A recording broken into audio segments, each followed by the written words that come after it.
Order. Order, members. We now move to questions. The Minister for Communities. We start with listed questions. Question 6 has been withdrawn. I call Matthew O'Toole. Thank you, Mr. Speaker. Question number 1. Mr. Speaker, I'll be writing to executive colleagues before the end of September to outline the next steps in developing the anti-poverty strategy. Details of the proposed timetable for the next steps in developing the disability, gender equality and sexual orientation strategies will follow in the coming weeks. O'Toole. Thank you, Mr. Speaker. Minister, we've now been waiting more than 7 months for meaningful progress on the inclusion strategies. A few months ago, whenever we had an opposition day focused on poverty, the opposition was dismissed and told that lots of work was happening in this area. But as of now, we haven't seen a single one published. We haven't seen the poverty and anti-poverty strategy, gender strategy, disability strategy, or strategy on sexual orientation. And obviously, we didn't get any of that detail about when they're going to be published in the programme for government. Can you be specific here today to give me dates about when one or possibly all of those will be published? Minister. Mr. Speaker, just because you don't see the work going on doesn't mean that the work isn't taking place, and that work has been happening. And as I outlined in the answer, perhaps he had already prepared a supplementary question before he'd listened to the answer to the first question. I was very clear in saying that I will be writing to executive colleagues before the end of September. I also don't accept what he's saying in relation to the programme for government. Although there is not a specific reference to the anti-poverty strategy, it is clear that in so many of the areas in which we are bringing forward work, those will all be used to tackle poverty. So, for example, getting good housing for people in Northern Ireland is a way to tackle poverty. Getting more and better jobs for people in Northern Ireland helps us to tackle poverty.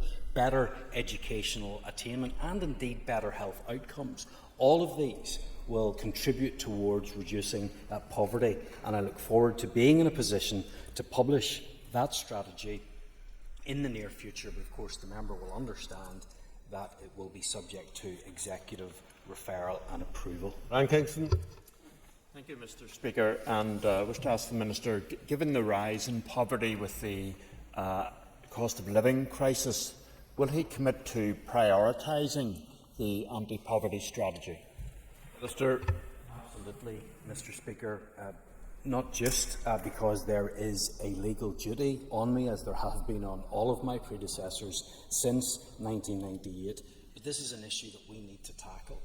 It is something that we need to see real progress on, because too many of our people are out of work, too many of our people are living in poverty, and we need to do everything in our power to change that. That's something that I am committed to doing, and I'm taking concrete steps to make sure that greater progress has been made on this issue than at any other time in the past. Salma Holland. And thank you, Minister. So, given the deadline that you've spoken about, and we had in our DSC key deliverables plan for 24-25, are there any initiatives that are currently being discussed to actually try and combat that level of poverty that is increasingly rising? Minister. Absolutely. There are a number of things that we are doing which help to minimise the risk of people getting into poverty, that limit the impact of poverty and help people to escape poverty as well. What the strategy will do is bring those together, add additional measures, make sure that we have executive buy-in so that we can actually do something concrete, and I'm determined that we deliver on this.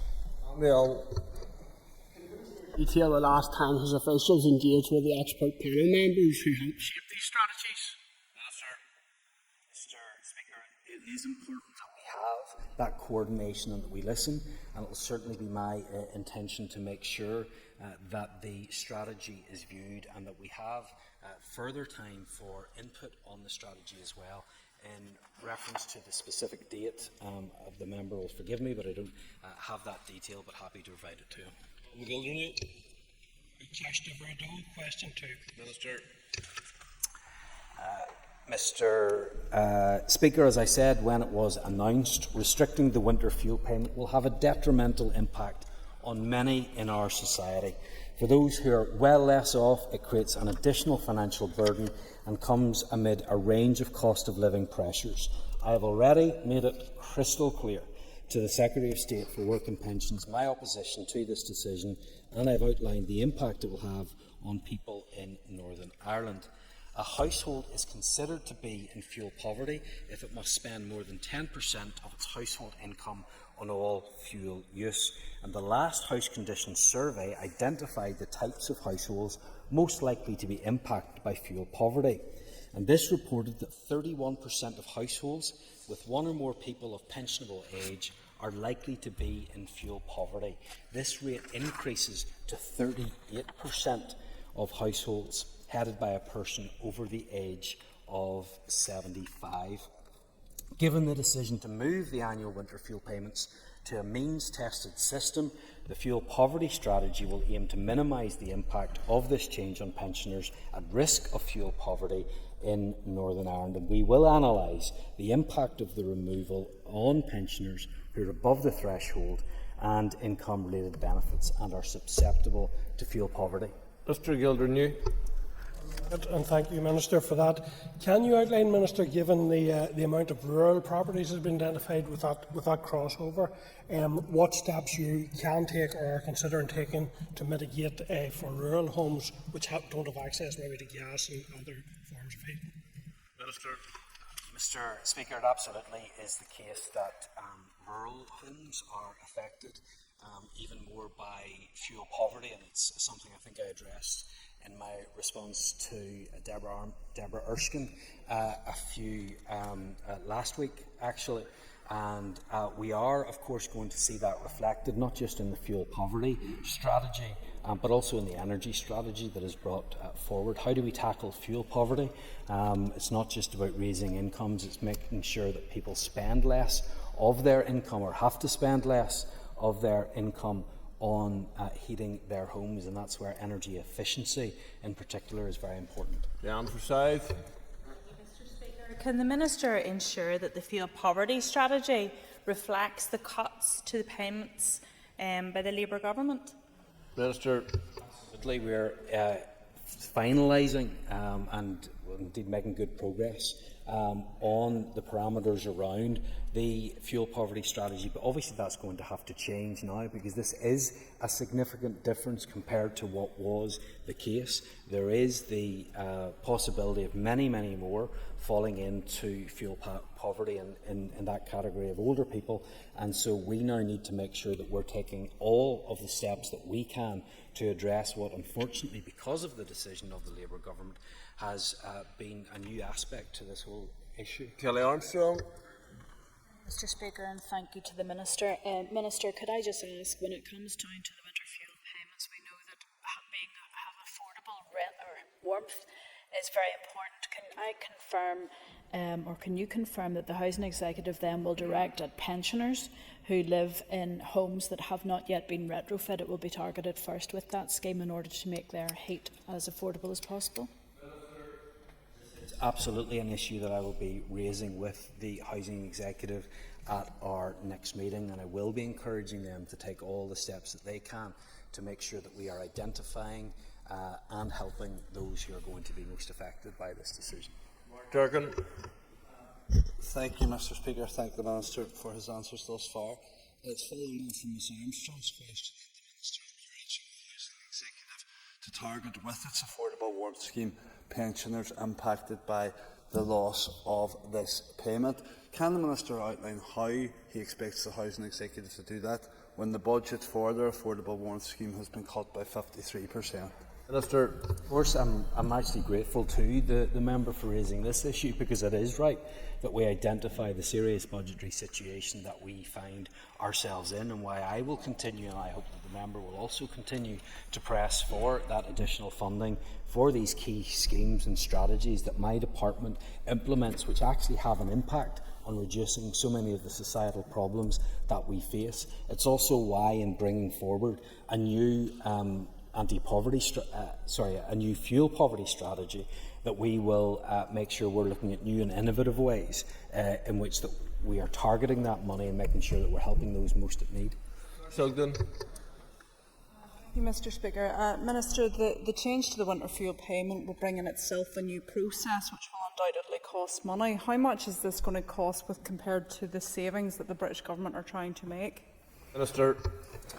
Well, Mr. Speaker, I don't have the details on the changes of what that will be. First of all, because it's for a UK Government and the Department of Work and Pensions who issue that, and I don't expect any cost directly for the department. I think that the savings are probably going to be fairly limited overall, and in terms of the additional expense for the system, I think it may just be about pressing one or two buttons and changing it, so I hope there won't be any additional expense to it. However, what is clear is that this decision will have further ramifications. There may be a saving in terms of Northern Ireland of around £44 million, but I believe that that will end up costing us a significant sum of money, because I do believe we'll see an increased number of people who have to visit their GPs, or perhaps are even hospitalised because they no longer have the ability to heat their homes in the way that they have before, and that is not only shameful, but it's not very clever. Jerry Call. Means testing obviously means hundreds of thousands of people will lose out. What work has the Minister or his officials completed to recognise the benefits of the universality of public services and public support, such as the winter fuel payment? Minister. Well, the first part of the member's question just demonstrates that he doesn't listen. He claims that it was a decision for Stormont, but when we do not have the finances in order to keep the scheme going, to make that payment universal, and when we don't have the means to do it without having access to the DWP system, I don't really see how it can, the blame can be put at the door of the executive when we didn't have the ability to do those two things. But I am committed to doing what I can to make sure we support those who are in need. Mr. Speaker, question number 3. Minister. Speaker, I'm in the process of finalising the housing supply strategy, and it remains my intention to bring it to the Executive for its consideration shortly. Publication will be dependent on any forthcoming approval by the Executive. Mr. Blair. Thank you, Mr. Speaker, and thank the Minister for the answer.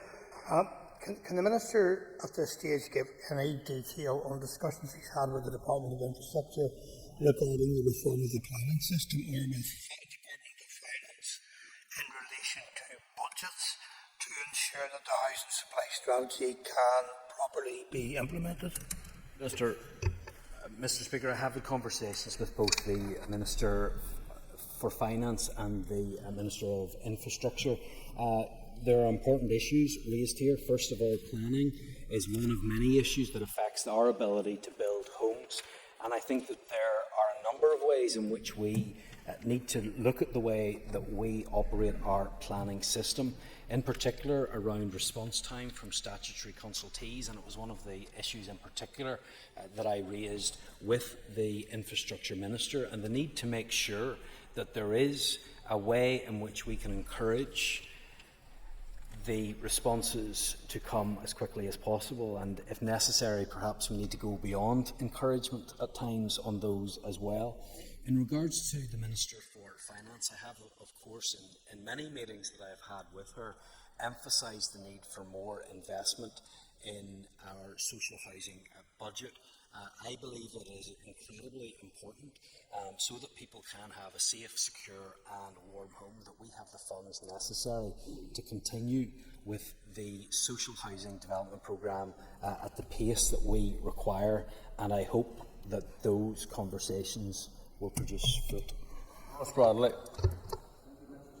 Mr. Speaker, can I ask the Minister in relation to housing supply across the regions, especially with infrastructure and water and sewage, what are the most important actions the Minister believes can be taken to improve housing supply right across Northern Ireland? Minister. Mr. Speaker, there are many actions that we can take to ensure we have that greater supply of homes in Northern Ireland. In terms of the private sector, yes, absolutely, we need to look at the availability of land, we need to look at planning on land, we need to look at water infrastructure. All of those are important. But I will say this, one of the single most important things that we can do is see that change required in the Housing Executive and on its borrowing powers. The word game changer is used all too often, and often inappropriately in this place, revitalisation programme of the Housing Executive truly would be a game changer and would significantly change our ability to build the houses that we so desperately require in Northern Ireland and bring us into line with the other housing associations in England and Wales, for example. I have had conversations with the Finance Minister and with other executive colleagues about this. I believe that there is the support necessary for us to get these changes made and to get agreement from the Treasury, and I think that truly would be a game changer. Justin McNulty. Minister, for his answers thus far. Minister, what hope can you give to the 47,000, I'll say again, the 47,000 people on the housing waiting list, given you've confirmed that only 600 social houses will be built this year? And Mr. Speaker, the member was listening to the previous answer that I gave, because we are in a very constrained budgetary position. Even if my budget were to be doubled, it would not put us where we need to be in terms of building the number of social homes. So we need to look at alternatives. That's why I have brought forward the intermediate rent programme, which can make a difference. It's why I am pushing for the revitalisation programme of the Housing Executive to be able to go forward. Those are two examples of things that can make a difference, and I'm determined to pursue them. John Buchanan. Minister.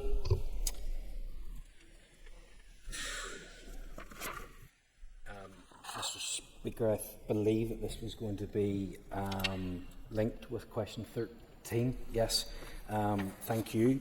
The Northern Ireland Football Fund will provide investment for football at all levels. It's a key priority for me, and I'm committed to moving forward as quickly as possible, and my officials are continuing to push forward at pace. I want to roll out the funding as quickly as possible. However, it is important that funding is disbursed in a fair and transparent manner. I expect the first projects which will be taken forward under this fund will be identified by the end of this financial year. Mr. Buchanan. Thank you, Mr. Speaker. Thank you, Minister. And can I thank the Minister for his visit to West Tyrone in July, where he did see it firsthand, the tremendous work being done amongst the children and our young people in West Tyrone by the football clubs. But can the Minister ensure that grassroots football remains a commitment for the Northern Ireland Football Fund? Minister. Yes, it is critically important that we invest in grassroots infrastructure in Northern Ireland. Yes, of course, there is a huge need at performance level as well, but grassroots can't be forgotten. I appreciate and thank the member for his invite to West Tyrone, and like so many other clubs that I've visited right across Northern Ireland, you see the importance that they play in the local community and how they're helping more people get more active more often, which is a key priority in my department. And I can assure the member that I'll be doing everything that I can to make sure we get that funding out to those that need it. Lord Elliott. And I thank the Minister for the answer, just to declare an interest as being a chair of a Liffel football club. And I do welcome the Minister progressing the Northern Ireland Football Fund. But there was a business case fund launched by his department last October, which seemed to form an element of the Northern Ireland Football Fund. And I'm just looking for an update on that, and if any clubs have progressed through that process yet. Minister. He will be aware of the first 10 clubs that were able to benefit from the business case funding. I recently announced a further 3 clubs in relation to the ability for them to get that funding that is needed, but I hope to be in a position to continue further on down the list and allow those who need it the funds that I'll make available in order to progress the work, so that they will be then able to apply for the programme. Liz Kimmins. And I thank the Minister for his answer so far. In terms of the grassroots element of the Football Fund, I've been meeting with groups over the summer who are willing for this to be open soon. Can the Minister therefore provide a timeline on when we can expect the grassroots element to be open, given that he had said we're hoping for letters of offer to go out for the new financial year 2025? Minister. So the performance clubs will be first, not overall, but in the performance element of it. And I hope that we'll be able to initiate those conversations in December time, with January being the application opening period. And then I hope in the new financial year, very soon, to allow grassroots clubs to apply. Nick Matheson. Mr. Speaker, excuse me, I thank the Minister for his answer so far. Can the Minister confirm what steps he will take to ensure that funding is equitably distributed among communities and football groups across Northern Ireland? Minister. I've set out when I announced the Northern Ireland Football Club some of the criteria that clubs will be expected to adhere to. It certainly will be fair and equitable treatment, and importantly as well, it will be transparent. William Irwin. Question number 5, Mr. Speaker. Minister. Mr. Speaker, pensioners who are on a low income may be entitled to pension credit, which is a means-tested benefit for people over state pension age. On average, people on pension credit can be better off by around £4,400 per year, and are also passported to other support such as help with housing costs, NHS costs and free TV licences for those over age 75. Winter fuel payments will continue to be paid to all pensioners who are in receipt of pension credit and meet the eligibility criteria. Pension credit recipients also receive cold weather payments of £25 per day for any 7-day period of very cold weather between November and the end of March each year. Pensioners on low incomes may be able to access support from my department's discretionary support service, which can include an interest-free loan to help with fuel costs. Mr. Irwin. Thank the Minister for his response. And can I ask the Minister, can he advise if there's been any uptake in pension credit given the shocking announcement by the Labour government? Minister. Yes, Mr. Speaker, there has been. If you were to take August of 2024, there were 889 people in Northern Ireland who applied. That compares to 610 in the same period last year. In July, there were 663 this year compared to 526 last year. So we are seeing an uptick in the number of people applying for pension credit. And even only 2 weeks through this month, we've already had over 550 applications. So I would encourage members to continue to highlight the importance of pension credit and get people applying. I know it is a long process, but with the average uplift being £4,400, it's certainly worth it. Ferguson. Speaker, and thank you to the Minister for his answer so far. Minister, you would agree that when it comes to financial support, the affordable warrant scheme is really critical, particularly for our most vulnerable people and our pensioners on low income. Can the Minister outline whether this scheme is unable to continue for new applications, obviously due to the chronic and sustained underfunding from the British Government, and if so, what conversation has been had to support those vulnerable people that currently have applications in or that are currently being processed, or any new applications? Minister. With the UK Government, told them first of all about the need to change their mind on the winter fuel payment, and also to ensure that if that is not the case, that we have sufficient support for older people put in place, especially those that are most vulnerable. The Affordable Warmth Scheme is absolutely a lifeline to many people and makes long-lasting changes, not just for 1 year. And that's why I'll continue to do all that I can to make sure that we can keep that open, but also to make sure that we find a replacement for that scheme under our new fuel poverty strategy. Patsy McGlone. Question 7. Minister. My officials have been working to identify options to progress the expert panel's recommendations in the context of the current climate of financial constraint, and I will provide an update to members once this work has been completed. The Minister will be aware that this report was published in March 2022. It's now 30 months old. Could I ask the Minister at what stage are we going to have some sort of injection of maybe a bit of vitality into the decision-making process? It is a good scheme, but really there are a number of recommendations in the report which would be well worthwhile taking on board and implementing too. Absolutely, Mr. Speaker. It is incredibly important and a genuine lifeline for many people. We're currently working our way through the review, and some of the important recommendations have, of course, already been implemented, but as the member will be aware, others will require significant financial commitment. Question number 8, please. Minister. The Social Housing Development Programme is a 3-year rolling programme of planned social housing schemes based on the identification and analysis of housing need by geographical area. The formulation of the SHDP is shaped by the Housing Executive's strategic guidelines, which ensure that the programme targets those areas of greatest social housing need. In managing the programme, the Housing Executive administers the Housing Association grant to facilitate the delivery of social housing and directs them to identify and bring forward development opportunities in those areas of greatest unmet social housing need.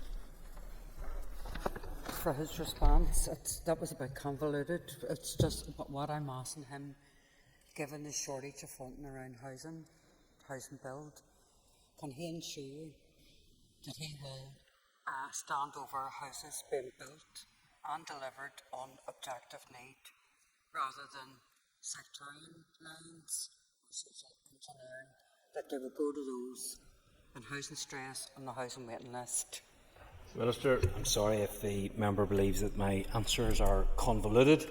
Simply setting out the process for how the funds are allocated, but I certainly can assure the member I am not doing anything on the basis of sectarian decision making. David Honeyford. 9. Improving energy efficiency and installing decarbonisation measures in our home is a vital part of addressing fuel poverty and meeting our requirements under the Climate Change Act. My department is responsible for the Affordable Warmth Scheme that aims to assist low-income owner-occupiers and households in the private rented sector with an annual household income of less than £23,000.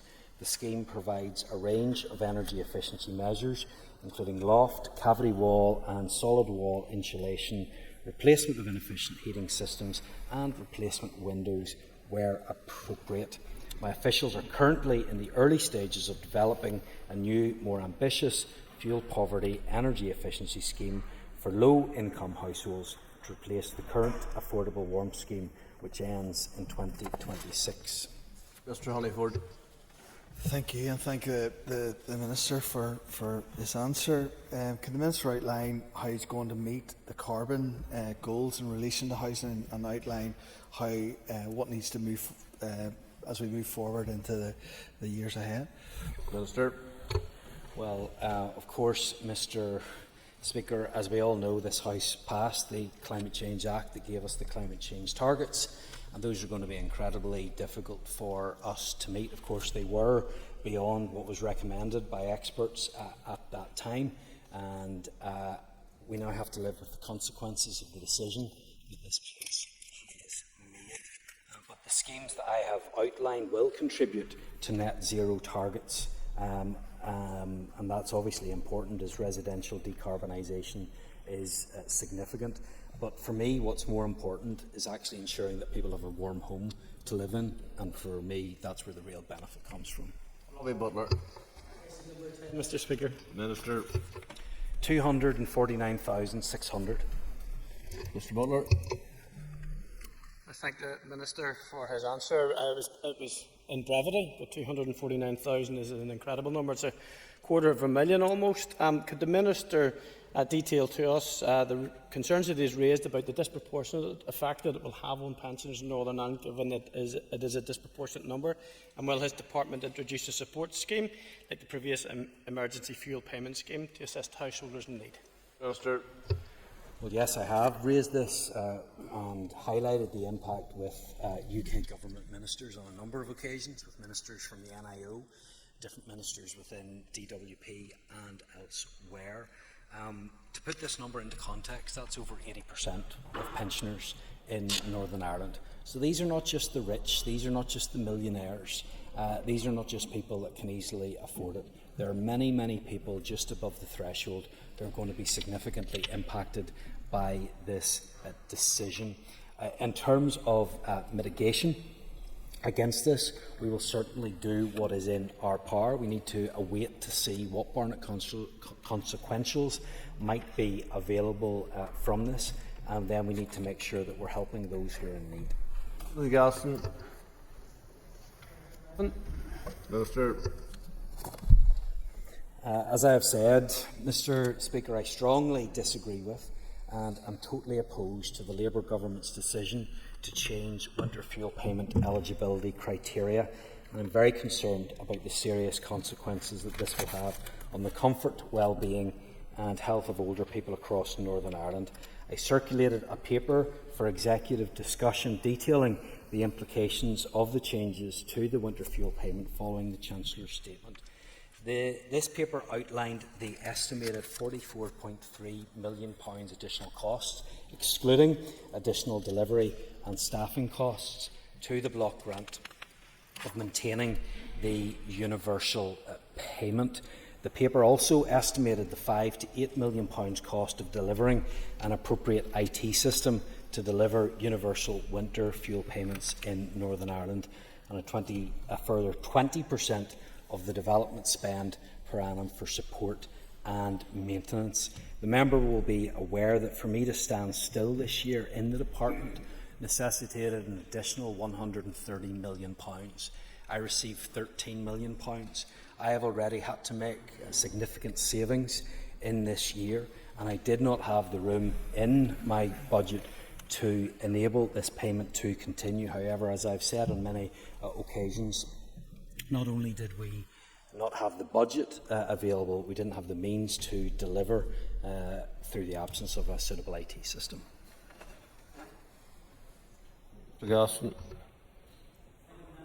For his answer, we've heard much talk about the problem with the computer system. Can I ask the Minister why that problem didn't arise when it came to the bedroom tax, when we broke parity there?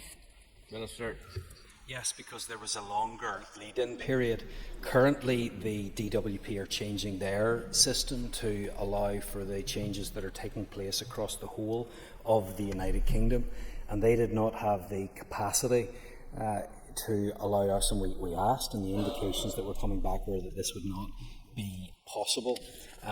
The difference with the other mitigation measures that the member has raised in the past is that those were done with a much longer lead-in period, which enabled those payments to be made. Move to topical questions. I call Mark Durgan. Thank you, Mr. Speaker. When and how did the Minister learn of the UK Government's decision not to fund the Casement Park project? Mr. Speaker, my private office was emailed at 6:32 p.m. on Friday evening, and that email was forwarded to my departmental email at 7 o'clock. Mr.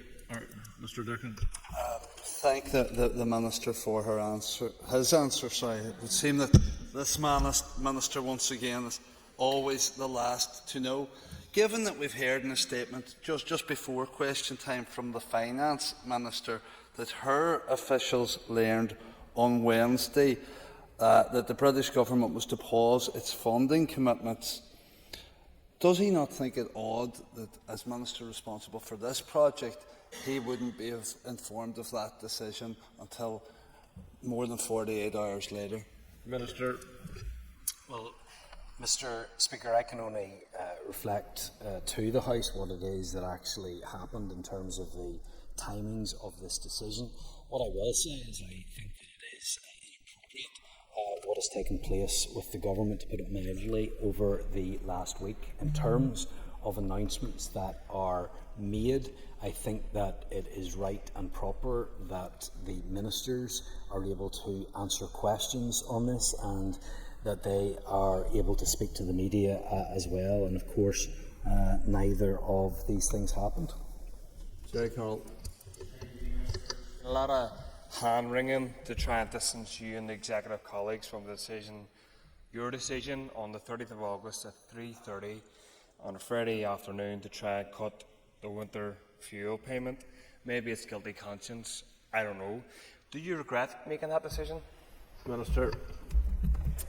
Mr. Speaker, I did communicate that with members as soon as I was in the position to do so. The urgent procedure request that I was granted was delivered to me, and I informed the Assembly as soon as I could. In terms of my own role in all of this, we were given the facts by the UK government, and we were told of the changes that they were going to put in place.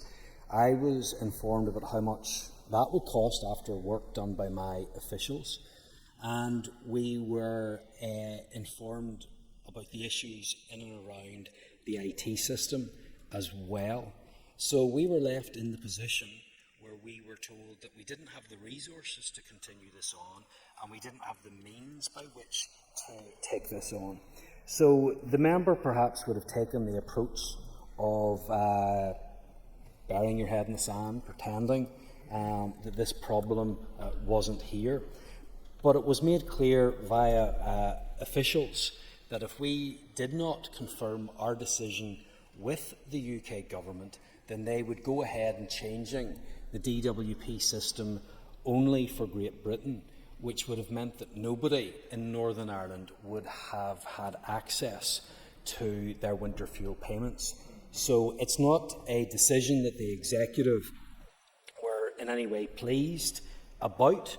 However, it's preferable to just sitting on our hands and letting everybody in Northern Ireland lose their winter fuel payment.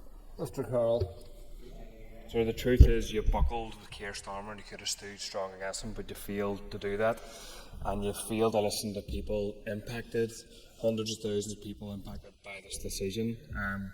Minister, what work has you, your officials or department carried out to work out how many access winter deaths will occur as a result of this decision? Because make no mistake about it, that's going to be the result of this decision. Minister. So it really is very, very disappointing that the member simply cannot understand what it is that I am saying to him. It's very straightforward and very simple, and it's very concerning that an MLA, someone that sits in this House, is unable to process that information and understand it and just parrots what it is that he does. I do share concerns that have been expressed by many about the impact that this will have on people right across Northern Ireland. This decision was sent to us with the decision by the UK government was given to us at very, very late notice. We did not have time to put in those sorts of assessments, but unfortunately, neither has the government. I don't think it's because they didn't have time. They haven't bothered. They haven't bothered to put together an impact assessment on how this will affect the most vulnerable in our society, and I believe that that is shameful. So I'm actually going to do everything in my power to make sure that we can get extra funding where available, where we can support those that are in need, that we will use our existing programmes to support people. Unfortunately, in Mr. Carroll, we have a member who doesn't even understand the process. Harry Harvey. Thank you, Mr. Speaker, and thank you, Minister. Minister, what plans do you have to ensure that we adequately celebrate and recognise phenomenal achievements by all our Northern Ireland athletes at both the Olympics and the Paralympics? Minister. Well, I'm grateful to the member for the question, and I know that he has an interest in this, with a gold medal winner coming from his own constituency, and I was delighted to be able to celebrate with Rhys and Jack and others that evening. And I'm pleased, Mr. Speaker, to be able to say that there will be a celebration event for all of our athletes, as well as, and not just those who were medal winners. It's absolutely right that we celebrate their achievements, and that event will be in the SSE arena. And Mr. Speaker, I may even invite all members here as well so that we can all celebrate together. Mr. Harvey. Thank you, Minister. And could you also provide us with an update on how you can ensure there's a real legacy from the success of our athletes going forward? Minister. Yes, because although it is right that we celebrate the amazing achievements of our Olympians, I think it's also appropriate that we set in place all that is necessary so that we can have a real and lasting legacy from these incredible games. We need to make sure that we are directing the proper resources towards those performance athletes, but also the grassroots as well, so that we can build up for the future. So I know we all want to celebrate the amazing achievements, but let's make sure that we also build a legacy for the future, and I will play my role in that. In previous answers, the Minister has referenced the fuel poverty strategy. Can the Minister therefore give us a definitive date as to when we can see that strategy coming forward?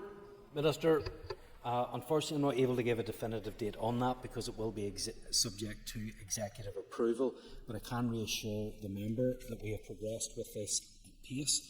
As I have said, we have done more on this than has been done for some time, and I'm looking forward to being able to share that as soon as possible. Mr. Allen. Minister, like other members and myself, is being contacted on an almost daily basis by households who are struggling to heat their homes. Can the Minister therefore give a guarantee that the fuel poverty strategy will be truly cross-departmental and it will have meaningful and tangible outcomes that will be felt by those households struggling to heat their homes? Minister? Yes, absolutely, because it will only be successful if it is cross-departmental. Energy has a large role to play in this. Infrastructure will have its role. Health, in my view, absolutely has a role as well. So not only would it be beneficial for it to be executive-wide, it's necessary. William Irwin. Thank you, Mr. Speaker. Can the Minister update us on the USNI Culture Working Group, please?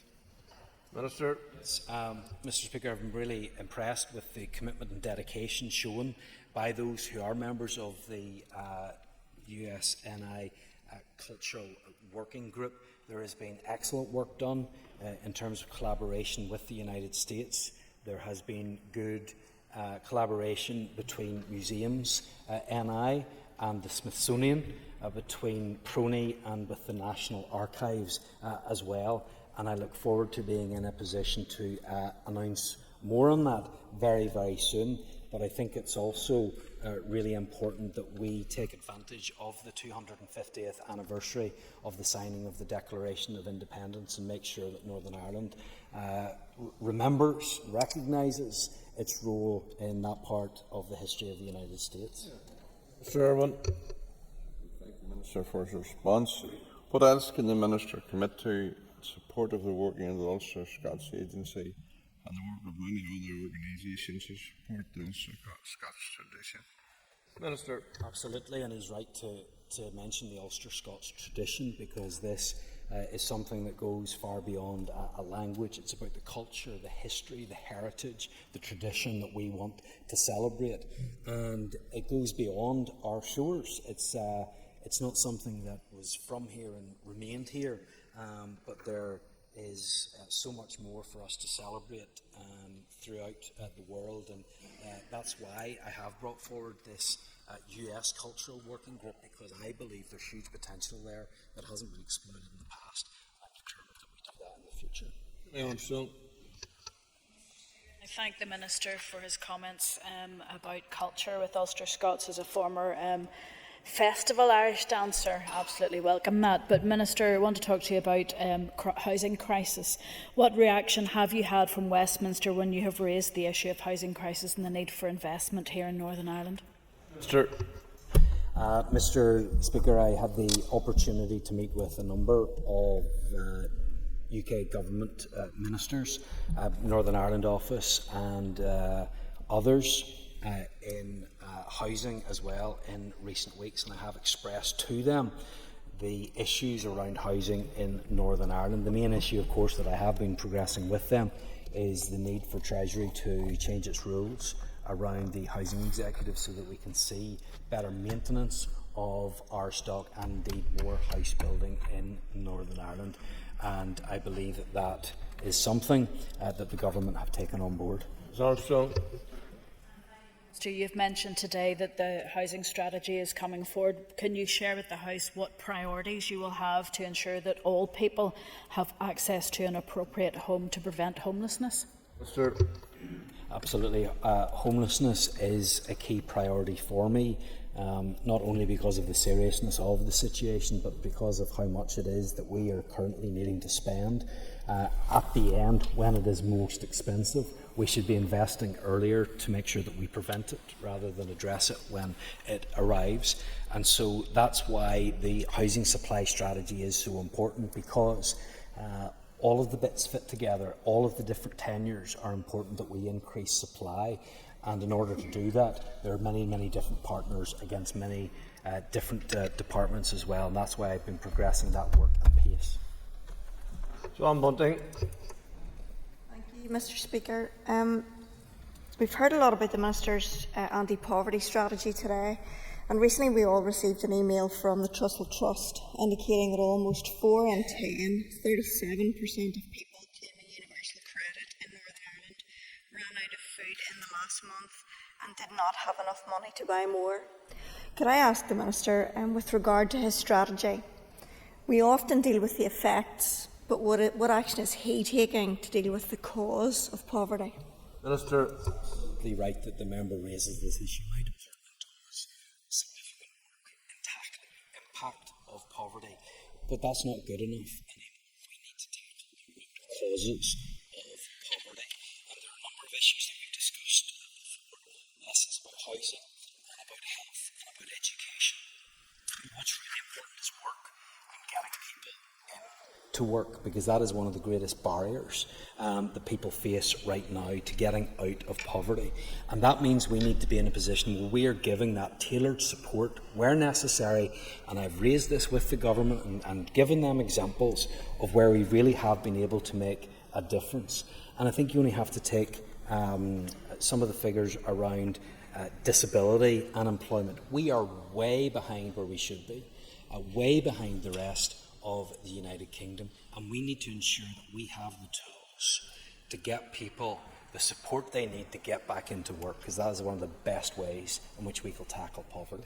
Ms. Bunting. Thank you, Mr. Speaker, and I'm grateful to the Minister for his answer.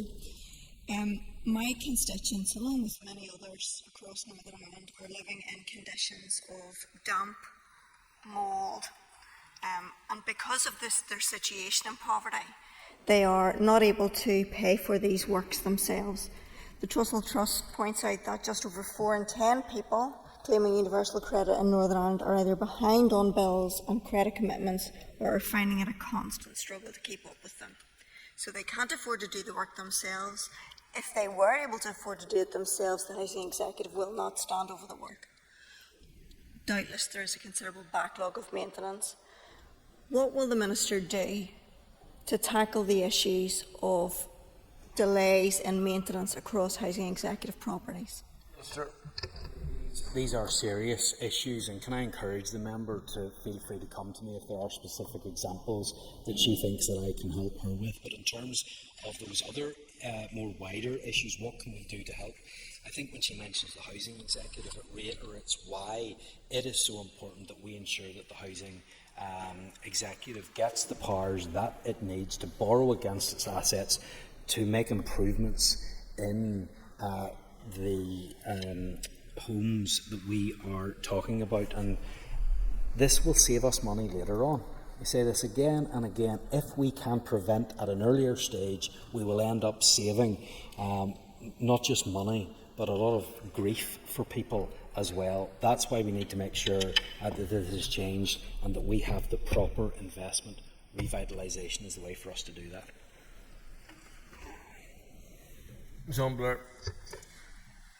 Speaker, thank you. The Minister has referenced discussions with Treasury a number of times, and even this topic that I'm going to raise. So, to continue that theme, can he clarify if those discussions with Treasury specifically referenced the ability of the Northern Ireland Housing Executive to increase investment through borrowing, so that that can be the investment in our housing stock?